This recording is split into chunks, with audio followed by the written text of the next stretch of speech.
Anda kembali bersama kami dalam IDX Precision Closing. Merdeka atau bebas finansial bisa menjadi salah satu resolusi khususnya untuk para milenial.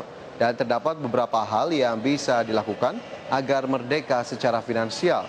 Antara lain dengan menghindari berpikir instan dan melakukan smart spending. Merdeka atau bebas finansial bisa jadi salah satu list resolusi khususnya untuk para milenial. Hal ini mengingat banyak yang menyebut gaya hidup milenial bisa mempersulit untuk mendapatkan finansial yang stabil. Untuk bisa merdeka secara finansial memang bukan hal yang mudah. Namun hal tersebut bisa dilakukan jika terus konsisten dalam mengatur finansial. Cara pertama yang bisa dilakukan dalam mencapai bebas finansial adalah dengan menghindarkan berpikir instan. Meskipun zaman sekarang semua telah serba instan, bukan berarti merdeka finansial juga bisa diraih dengan cara instan. Isilah hari-hari dengan kegiatan produktif sehingga terhindar dari impulsif buying. Mengingat saat ini banyak milenial yang terganggu finansialnya hanya karena banyak belanja barang yang tidak penting. Cara berikutnya adalah dengan smart spending. Smart spending jadi salah satu kunci untuk menstabilkan finansial. Saat menerima gaji banyak, milenial umumnya langsung berbelanja barang yang diinginkan dibanding yang dibutuhkan. Mulailah ganti mindset dengan melakukan smart spending, yakni dengan menyisihkan setidaknya 20 hingga 30% dari pendapatan untuk ditabung. Adapun sisanya dari pendapatan bisa kamu alokasikan kembali untuk hal penting lainnya seperti belanja kebutuhan atau membayar cicilan. Lantas, langkah apa lagi yang bisa dilakukan untuk dapat mencapai stabilitas finansial? Saksikan selengkapnya dalam IDX Precision Closing Market. Podcast. Tapi bisa Ya pemirsa, untuk mencapai stabilitas finansial tentunya terdapat beberapa cara yang bisa dilakukan. Antara lain dengan smart spending dan memulai usaha sampingan tentunya dengan memanfaatkan teknologi atau digitalisasi. Dan kita akan bahas topik yang kali ini dengan rekan Mangi Feracong. Selamat siang Mangi. Halo, selamat siang Fajar. Ya Mangi, ini sepertinya lagi-lagi topiknya mengangkat aspek dari milenial atau anak muda ini Mangi. Merdeka finansial. Nah, kenapa kemudian ini menjadi menarik, Mangi, terkait merdeka finansial? Adakah yang bisa dibagikan juga ke pemirsa? Baik, terima kasih Fajar. Ya pemirsa, tentunya setiap orang menginginkan hidup yang bahagia ya, dan mungkin juga sebagian orang berharap kedepannya bisa merdeka secara finansial atau bebas finansial. Nah, saya ingin tanya nih kepada Fajar, untuk merdeka atau bebas finansial ini merupakan salah satu resolusi bukan sih di dalam hidup Fajar, mungkin untuk jangka ke depan begitu ya, goalnya Fajar begitu ke depan, apakah resolusi atau goal Fajar ini merupakan salah satunya bebas finansial ini Fajar atau merdeka finansial? Merdeka finansial menurut saya sudah bukan goal lagi Mangi, tapi memang sudah saya lakukan dari beberapa waktu kemarin, terutama ketika mulai profesional begitu ya, bekerja atau memiliki profesi pasca kuliah, dan akhirnya saya merasa saya sudah bebas finansial dan memang harus terus dilanjutkan dengan menjaga sisi keuangan, terutama pemasukan dan pengeluaran agar akhirnya finansial kita terjaga dan lagi-lagi tentunya gitu ya tidak memberatkan orang tua yang kita inginkan. Seperti itu Mangi.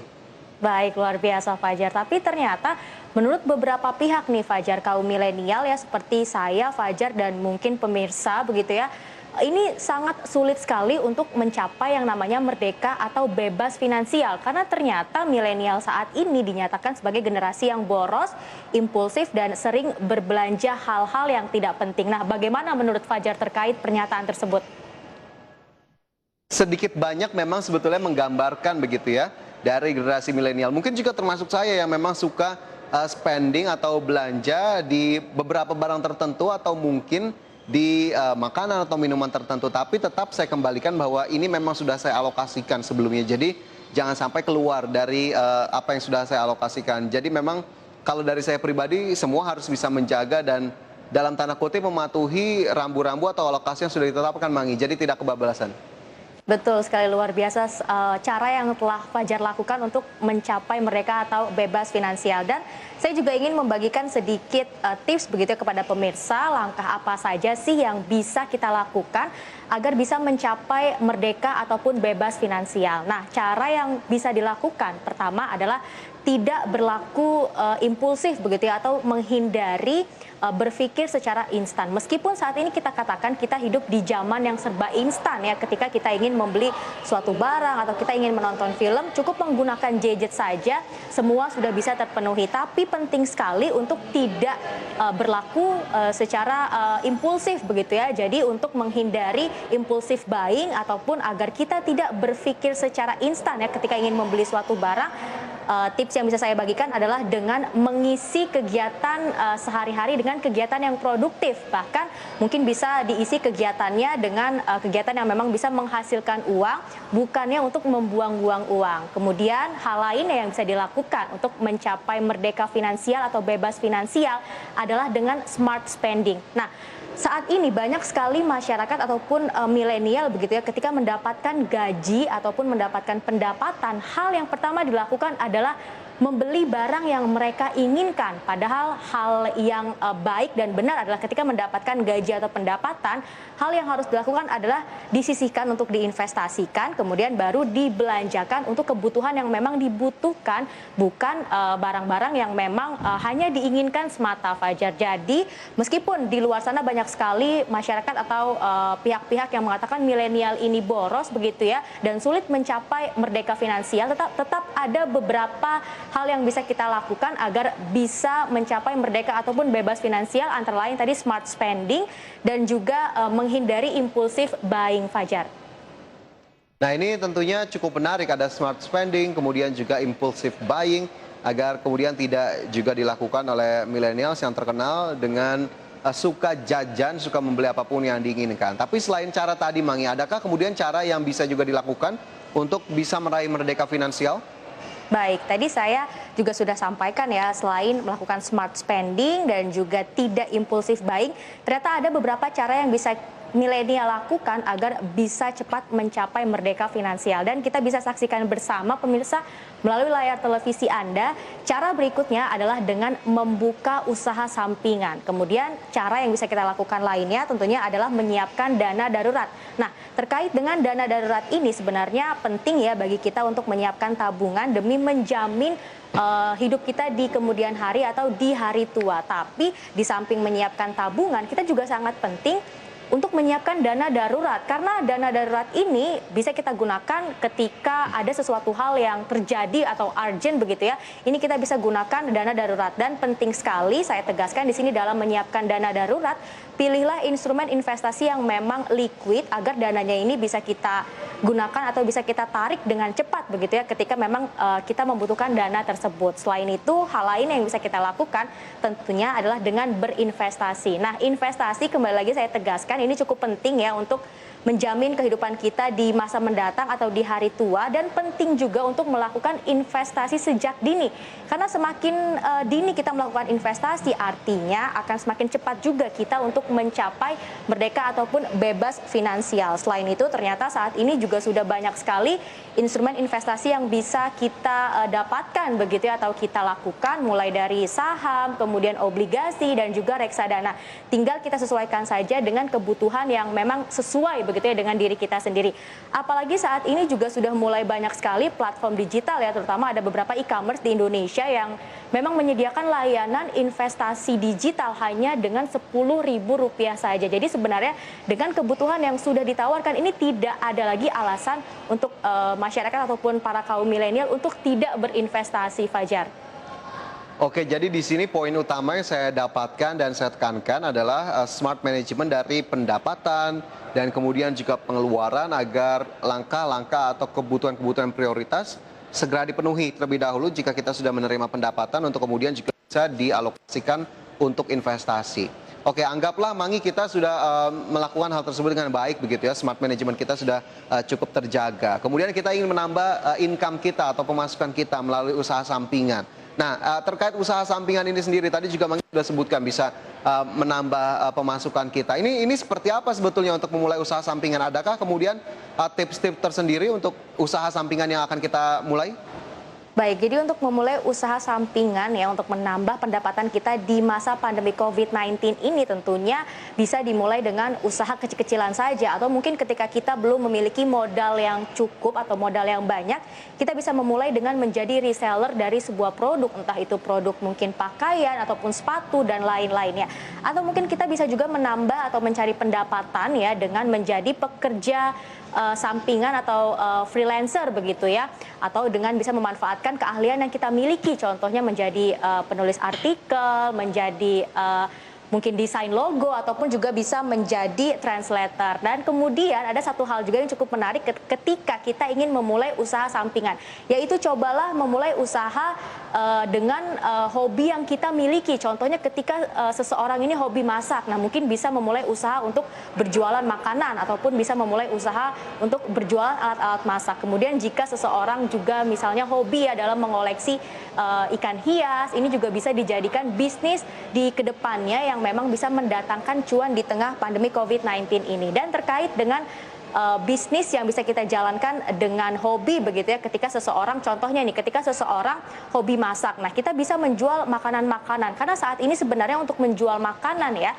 di tengah pandemi COVID-19 ini peluangnya cukup besar sekali Fajar, karena ada beberapa orang yang memang masih memiliki kekhawatiran untuk makan di luar ataupun makan di restoran begitu ya, dan lebih memilih untuk makan di rumah saja ataupun di samping kita bisa menjual makanan, kita juga bisa menjual bumbu-bumbu masakan Fajar. Dan kalau Fajar dan pemirsa perhatikan begitu ya, di tahun 2020 lalu banyak sekali masyarakat yang tiba-tiba ini menjadi chef dadakan dan ingin memasak di rumah begitu ya, karena dianggap lebih sehat. Nah, bagi sebagian orang hal ini juga bisa dimanfaatkan sebagai peluang sebenarnya. Contohnya untuk menjual bumbu masakan, baik itu contohnya ya bumbu masakan untuk ayam goreng, tempe goreng dan lain-lain Fajar. Jadi memang kita bisa lebih enjoy juga jika kita memulai usaha yang memang ini berdasarkan dari hobi kita sendiri.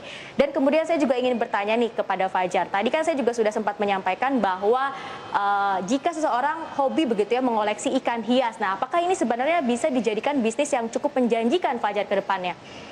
Ya, berbicara soal hobi, Mangi, tentunya ini juga menarik begitu ya untuk bisa memulai usaha berdasarkan dari hobi yang disukai atau digemari. Nah, ikan hias yang tadi ditanyakan juga oleh Mangi, ini tentunya kita tahu kemarin trennya cukup menyita perhatian. Salah satu ikan hias yang memang cukup digemari adalah ikan cupang begitu ya. Karena kita tahu memang ikan cupang hanya sebagian kecil dari banyaknya ragam ikan. Karena kita tahu berdasarkan data lebih dari 3.500 ikan laut, kemudian lebih dari 1.200 ikan air tawar ini sebetulnya bisa dijadikan ikan hias, dan 128 jenis diantaranya ada di Indonesia. Jadi memang peluangnya sebetulnya cukup besar jika memang kita menyukai atau hobi begitu ya terhadap ikan hias. Karena memang jika kita lihat sendiri data ekspor ikan cupang di tahun 2020 ini cukup besar begitu ya, 79.121 ke beberapa negara diantaranya Amerika Serikat, kemudian China serta Singapura. Jadi jika tadi ditanya apakah kemudian hobi salah satunya menyukai ikan hias bisa menjadi salah satu ladang untuk usaha sampingan, jawabannya bisa sekali bahkan, karena memang di lingkungan terdekat saya pun Mangi itu beberapa diantaranya menjalankan usaha ini dan sepertinya terlihat cukup bahagia dengan hasil yang didapat setelah menunggu dari awal hingga akhirnya bisa dijual begitu ya, dan ini tentunya sangat positif sekali untuk menambah pemasukan dari usaha sampingan. Sementara itu yang cukup menjadi pertanyaan dari saya Mangi, jika memang kita akhirnya menentukan untuk memulai usaha sampingan, ini terkadang yang membuat bingung adalah bagaimana kemudian cara pemasaran yang baik agar kemudian produk kita dikenal dan tentunya kita harapkan penjualannya juga meningkat. Terkait pemasaran seperti apa Mangi?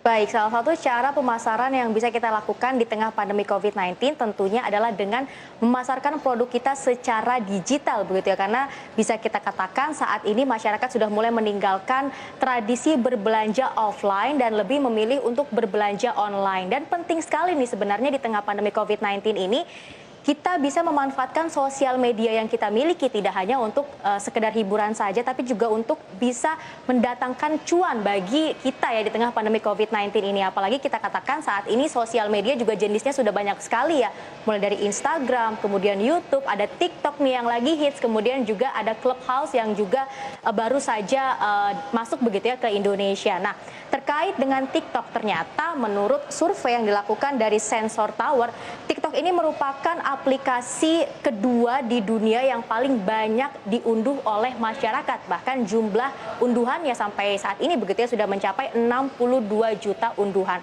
Apalagi saat ini TikTok juga telah menyediakan yang namanya layanan TikTok for Business. Jadi TikTok for Business ini memang diperuntukkan bagi UMKM yang ingin memasarkan produknya melalui TikTok.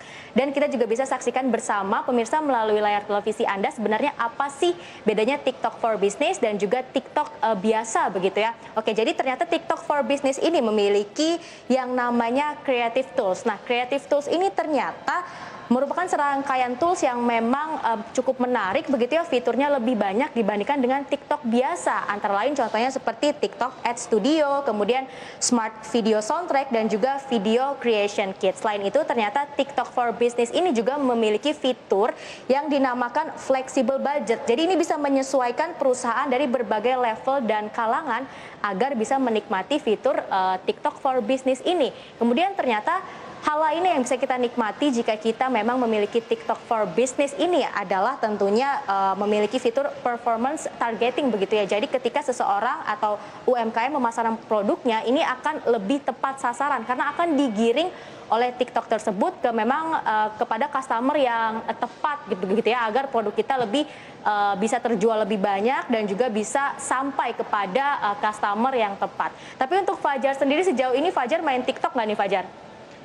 Kebetulan saya belum memulai. Mungkin Mangi dan teman-teman banyak yang suka upload TikTok begitu ya, kemudian kegiatan-kegiatannya. Tapi memang kalau ditanya sudah, saya belum untuk memulai di TikTok. Nah, mungkin kedepannya Fajar bisa memulai main TikTok, tapi digunakan untuk bisnis nih Fajar, mencoba TikTok for Business ya? Bisa menjadi masukan untuk saya. Mungkin nanti bisa saya pertimbangkan ya, Mangi ya. Oke, selain TikTok yang tadi juga ternyata bisa menjadi ladang ataupun media pemasaran untuk produk kita sendiri. Tadi Mangi juga menyebutkan Clubhouse. Nah, ini juga saya sebetulnya agak penasaran ini Mangi. Di beberapa IG story dari teman-teman, dari rekan-rekan banyak sekali yang memang akhirnya mengupload percakapan mereka di Clubhouse. Tapi sebetulnya apa sih yang bisa kita lihat dari Clubhouse ini, terutama jika kita sambungkan dengan media pemasaran? Baik, jadi sebenarnya Clubhouse ini mirip begitu ya Fajar dengan podcast. Nah, Clubhouse ini merupakan ruang obrolan publik, tapi bedanya untuk Clubhouse ini tidak bisa direkam begitu ya seperti podcast. Kalau podcast ini bisa direkam, tapi untuk Clubhouse ini tidak bisa direkam. Dan ajaibnya dan hebatnya begitu ya dari Clubhouse ini ternyata kita bisa melakukan komunikasi dua arah dan ternyata kita bisa melakukan komunikasi dengan banyak orang karena di dalam ruang publik tersebut kita bisa berbicara dengan banyak orang begitu ya, karena partisipannya ini tidak dibatasi dan hal ini juga kita bisa manfaatkan sebenarnya untuk memasarkan produk yang kita jual Fajar. Selain itu ternyata menurut data yang saya dapatkan ketika pertama kali Clubhouse hadir begitu ya di April 2020, penggunanya ini hanya sekitar 1.500 per minggu. Tapi untuk saat ini saja, untuk penggunanya ini telah mencapai sekitar 2 juta per minggu. Jadi sebenarnya fitur audio chat ini